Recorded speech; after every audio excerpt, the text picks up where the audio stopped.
Mega Noticias con Paco Ramírez.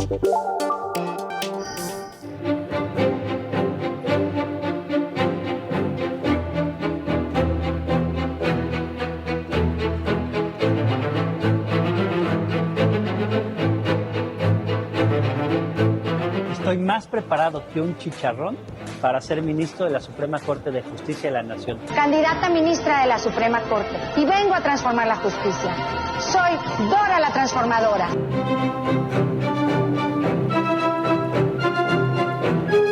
Que además de ser una chulada de mujer, porque soy mujer y tengo a mis 70 años, no estoy tan mal. Nosotros con toda claridad descalificamos este proceso de principio a fin, primero por turbio, segundo porque es un cochinero y tercero porque es una absoluta farsa. Oiga, pues qué le digo después de ver esas muestras de lo que fue el arranque de campañas para la controvertida elección judicial. 3,423 candidatos en busca de 881 cargos para jueces, magistrados y ministros. 1 de junio, la votación en todo el país, un voto, déjame decirlo así, desinformado, dada la cantidad y la falta de información de los mismos para el electorado, incluso el desconocimiento general, y me incluyo, de para qué sirve cada cargo. ¿Usted sabe para qué hace un ministro de la Suprema Corte, por ejemplo? Por ello, el gran reto es generar el interés de la participación ciudadana. Vámonos con los datos duros, Leticia Alcántara. Adelante. ¿Qué tal inició la campaña para la primera elección en la historia de México en la que se va a renovar el Poder Judicial? 3,422 candidatos a jueces, magistrados y ministros, 957 menos que los que debieron estar en la boleta, inician un maratón de 60 días de campaña para conquistar a los votantes el 1 de junio. A nivel federal se elegirán 881 cargos, mientras que a nivel local se renovarán los tribunales y juzgados locales de 19 entidades, esto es 1,749 cargos más. Del 30 de marzo al 28 de mayo, los aspirantes a alguno de los cargos de impartición de justicia presentarán sus propuestas a 99.7 millones de mexicanos validados para votar. Durante este tiempo, los candidatos podrán promocionar sus propuestas, aunque bajo condiciones muy distintas a las de otros procesos electorales, ya que no recibirán financiamiento público ni contarán con espacios oficiales en medios de comunicación. Su principal vía de difusión serán las redes sociales, donde podrán hacer campañas sin la posibilidad de contratar publicidad. Además, podrán participar en foros de debate, pero sin realizar mítines masivos. Los candidatos deberán reportar todos sus gastos personales al INE y respetar topes que van desde los 220,000 a 1.4 millones de pesos. Para esta elección se prevé la instalación de 83,997 casillas y no habrá cómputo de los votos en cada una. Los sufragios serán trasladados a los consejos distritales del INE, donde se llevará a cabo el cómputo. Será hasta 12 días después cuando se conozcan los resultados. Varios candidatos a cargos importantes son objeto de controversia debido a los antecedentes polémicos que han marcado su trayectoria laboral o personal. El periódico El Universal señala que más de 200 aspirantes a jueces han tenido escándalos mediáticos. La organización Defensors, según revela el diario Reforma, ha identificado a varios candidatos como altamente riesgosos debido a su historial, pues asegura que figuran abogados de narcotraficantes, exfuncionarios con acusaciones graves y personas que han sido destituidas de sus cargos por irregularidades. Esta organización denunció ante el INE a las ministras Yasmín Esquivel, Lenia Batres y Loreta Ortiz por presuntos actos anticipados de campaña y uso indebido de recursos públicos. México se convierte así en el segundo país en América Latina en implementar una elección para jueces, siguiendo el modelo de Bolivia. Hasta aquí mi reporte. Leti, muchas gracias por el reporte y establecemos ahora comunicación con Luis Carlos Ugalde, director general de Integralia Consultores. Luis Carlos, un gusto como siempre poder platicar contigo y justamente Integralia nos da a conocer este primer reporte especial sobre la elección del Poder Judicial. ¿Qué que es una experiencia, déjame decirlo así, Luis Carlos, una experiencia inédita y especialmente complicada, lo decía hace un momento, por la desinformación del electorado de aquí, por quién vamos a votar y para qué cargos. ¿Sí? ¿Qué podemos esperar en este primer reporte en esa materia? Bueno, Paco, muy buenas noches.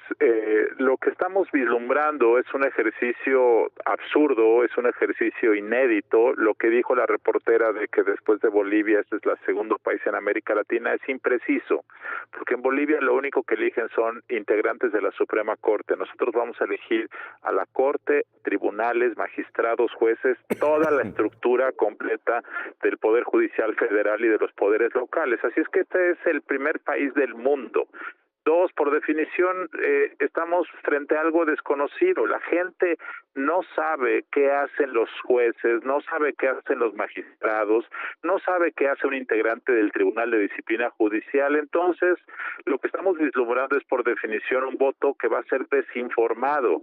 Y, por lo tanto, al final del día, lo que va a prevalecer, Paco, es que quienes van a ganar son las personas que son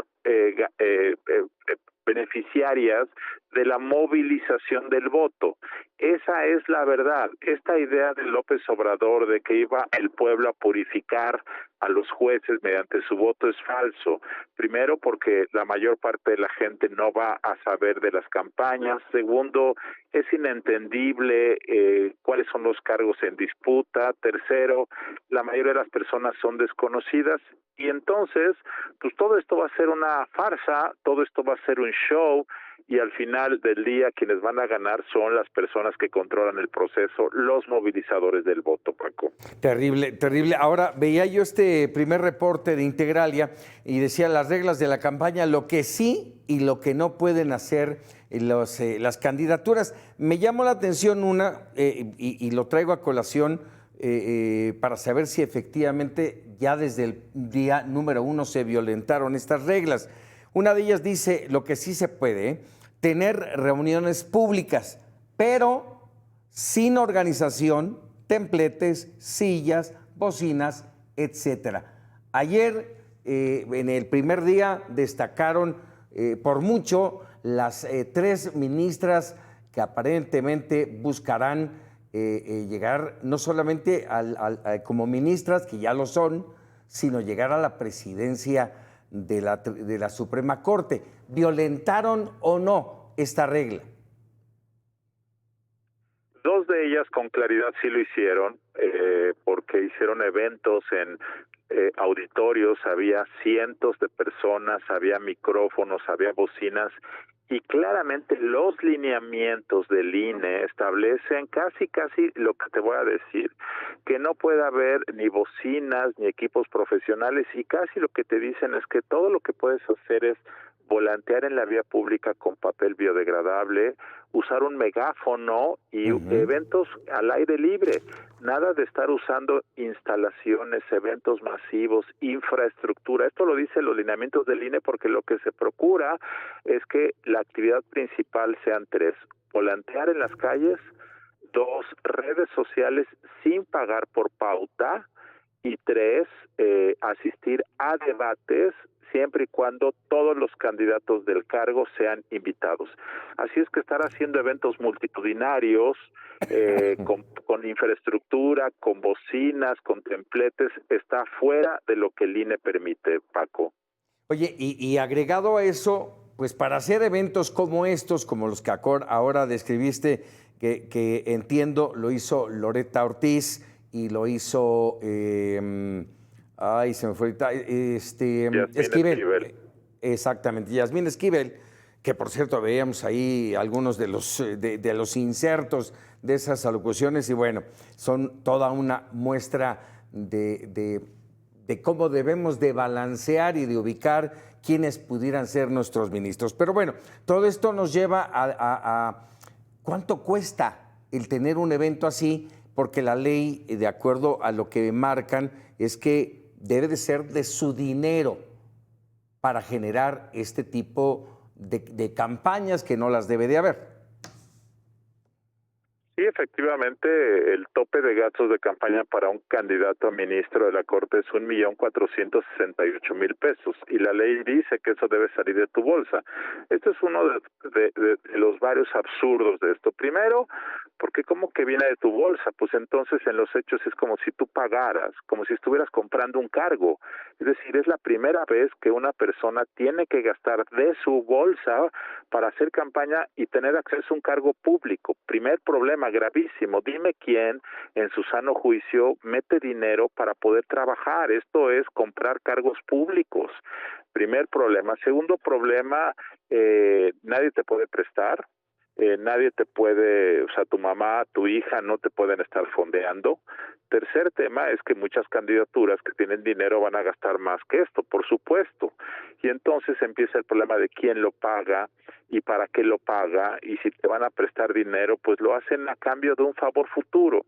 Entonces todo esto es bastante absurdo y bastante ridículo, y además pues claramente algunos de estos eventos que estamos hablando de estas candidatas ministras pues cuestan mucho más, cuestan probablemente 200, 300 mil pesos. Quiere decir que ayer probablemente algunas de estas personas ya se gastaron el 20% de lo que pueden gastar en toda la campaña, así es que muy probablemente en muchos casos lo que vamos a ver es que se gasta más de lo que la ley permite y que hay una simulación de gastos. Oye, por último, te comento, bueno, hay muchos datos en este informe de Integralia Consultores, muy interesantes, por supuesto. Tan solo el número de casillas es, comparado con la elección presidencial, las casillas que se van a montar el 1 de junio son menos de la mitad, y es en todo el país, y son más de 3,400 cargos.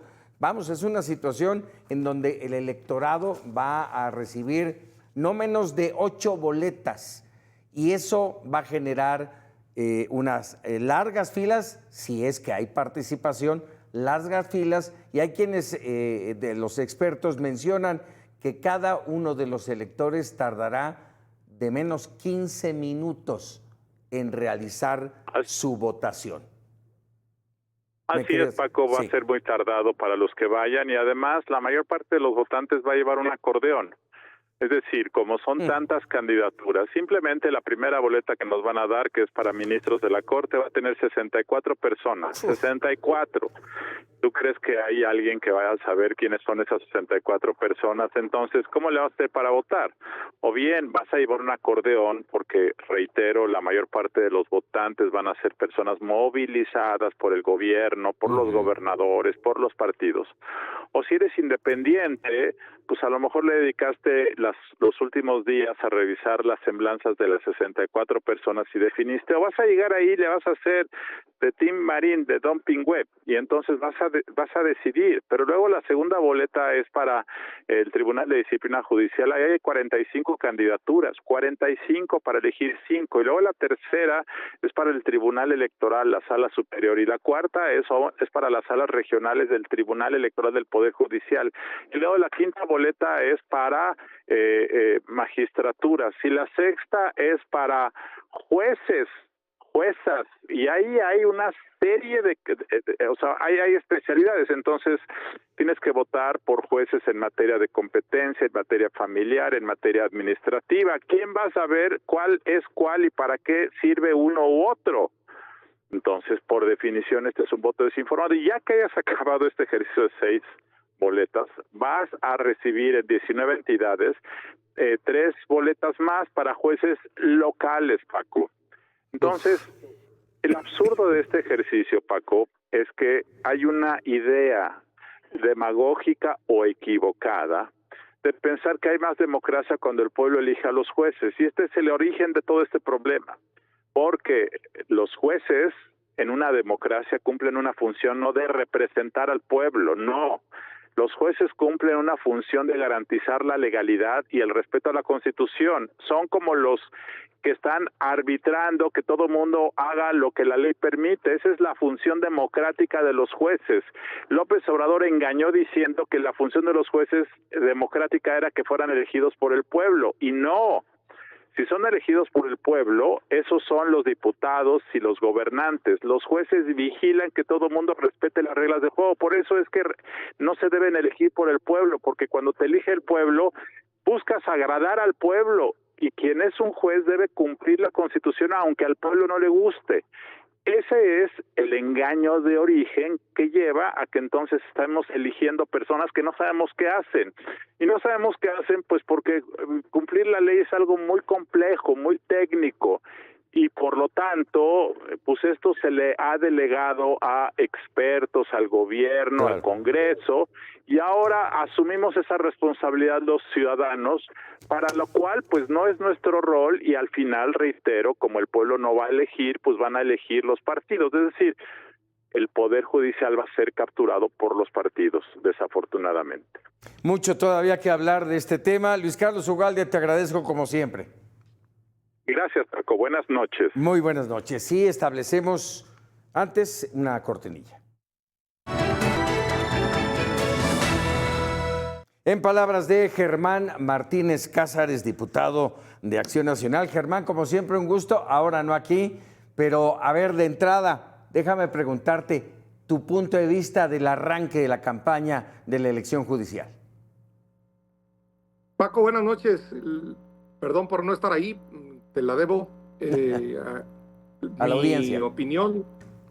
Mi opinión es que esto es una tragedia y que si no fuera cómico, pues es trágico. El inicio es trágico. Estas imágenes que estamos viendo son de vergüenza, son de risa, son un chiste, son el debilitamiento del Estado.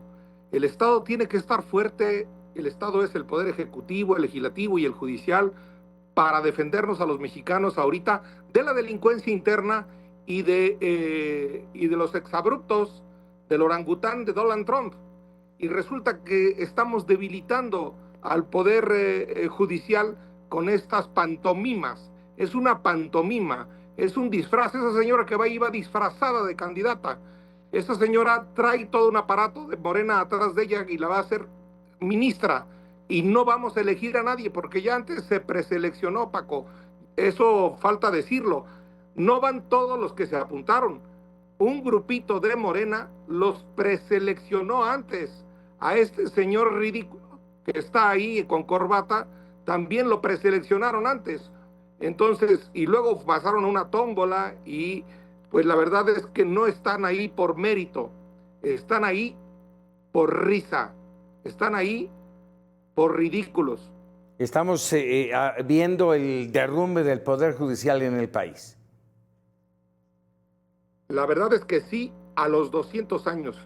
En este mes, el 5 de marzo, si no me equivoco, en Ario de Rosales, Michoacán, lo funda el Poder Judicial José María Morelos y Pavón. Y estamos celebrando 2 siglos de que se fundó, y no se había interrumpido más que 2 años por allá en la Reforma. En la época de la Reforma lo restableció la Constitución del 57, y ya ha supervivido a desmanes, ha supervivido a desvergüenzas, ha supervivido a bribones, a presidencialistas, a corrupción, y sí se necesitaba una reforma del Poder Judicial. Nadie dice que no, pero esta lo aniquiló. Van a comprar con su dinero, como dijo bien Luis Carlos Ugalde, o porque le mete dinero los empresarios, o porque le mete dinero la mafia, el crimen. Ahí hay dentro de los candidatos uno que fue abogado del Z40, otro que fue ministro de la Iglesia La Luz del Mundo, cuyo líder está en Estados Unidos acusado de violar niños. Hay otro juez que el propio Consejo de la Judicatura, por abuso sexual infantil, lo retiró del cargo. Esos son la lotería, las estampitas que tenemos para elegir, los que vayan a ir a elegir. La verdad es que vamos a ganar los que no vamos a ir a elegir a nadie, porque no nos prestamos a esta farsa, porque no nos prestamos a esta demagogia que solo es un capricho de López Obrador, porque le negaron unos amparos a sus obras, o porque no se paró de la silla Norma Piña un día 5 de febrero del aniversario de la Constitución en Querétaro. Eso, la verdad, es una herencia maldita que debilita, este es el punto, debilita al Estado, nos debilita como mexicanos, debilita al Poder Judicial. ¿Había que sancionar jueces por corrupción? Sí, pero no a todos a mansalva, y pagaron justos por pecadores y pagaron los de que llegan ahí por méritos, por estudiosos, con los que ahora van a llegar echando chistes y ridículos como los que acabas de exponer. Oye, Germán, de rápido, no quiero dejar pasar el tiempo sin conocer tu opinión. ¿Qué podemos esperar el próximo miércoles? Ya que hablabas del tema Trump, ¿qué podemos esperar? ¿Hacia dónde va México? Pues yo aquí quiero ser cauto porque pues la verdad es Trump es imprevisible. Trump es un mercachifles, no es un jefe de Estado. Trump ya le pegó al orden global. Trump ya le pegó al nearshoring, esto es a la recolocación de empresas que de China venían a México o a Canadá. Trump ya le pegó a una integración comercial, ya le pegó al Tratado de Libre Comercio, y ahora vemos a la izquierda defender el Tratado de Libre Comercio que antes demonizó, que antes condenó, que antes escupía. Ahora están de rodillas frente a Trump entregándole todo, entregándole policías en la frontera, entregándole decomisos de gasolina el día de hoy, Paco, que no tienen un solo responsable, no han presentado a un solo responsable. Y entonces, pues la verdad es que lo que diga el señor Trump, pues un día puede decir que el 25%, al otro día que no, que al 2%, al otro día que lo que estén en el Tratado de Libre Comercio no, un día las autopartes, otro día la armadura de los coches en Estados Unidos y las autopartes no. Entonces la verdad es que hay que verlo con cautela. En ese sentido, yo creo que está bien el gobierno de México en verlo con cautela, pero la cautela no implica festejo. Lo único que no deben hacer el miércoles es volver a llamar a un festejo anticipado al Zócalo, como el que hicieron, también un festejo que ya se cayó, que no hay nada que festejar, y que yo insisto, que nadie piensa en los mexicanos al otro lado de la frontera. Los están hostigando, los están persiguiendo, los están intimidando, y hay que decirlo y hay que condenar esa actitud del gobierno troglodita, del orangután Donald Trump. Sí, y agregado a eso, yo nada más te diría, y también falta tener una estrategia y un plan, porque sin ellos, aunque Trump finalmente no nos aplique el 25 y nos aplique el 2, de todas maneras el golpe lo vamos a resentir. Germán Martínez, te agradezco como siempre. Paco, muchas gracias, muy buenas noches. Muy buenas noches. Disculpa otra vez.